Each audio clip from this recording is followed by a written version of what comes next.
To tonight's original now, with in-depth reporting on a topic we've been watching. And with President Trump now back in office, we're taking a closer look at those closest to him, the people who will help him shape the country for the next 4 years. And unlike his first term, some of the faces are going to look different. Watch.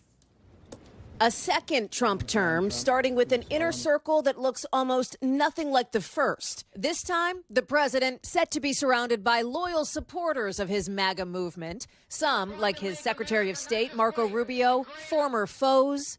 We cannot elect someone who's trying to carry out a con job. Turned friends, or at least followers of the Trump doctrine. Others, longtime allies, like Pam Bondi, one of Mr. Trump's impeachment lawyers, selected to serve as Attorney General, echoing his criticism of the Justice Department as politicized. They targeted Donald Trump.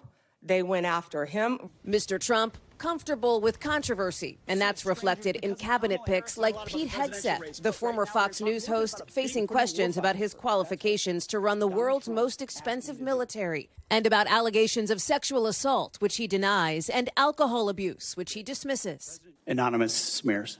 And then there's Kash Patel, chosen to lead the FBI, who's published names of people he calls the deep state in what critics call an enemies list. Patel, along with former Democrat Tulsi Gabbard, who may serve as Director of National Intelligence, and hedge fund manager Scott Bessent, tapped as Treasury Secretary, will need to be confirmed by the Senate, as will all of Mr. Trump's cabinet picks, including Linda McMahon, former WWE exec and one of the few cabinet holdovers from Mr. Trump's first administration, now tapped to run the Education Department, which the president wants to dismantle altogether. But other members of Mr. Trump's inner circle will influence policy without needing the Senate's sign-off, including hardline architect of Mr. Trump's immigration policy, Stephen Miller.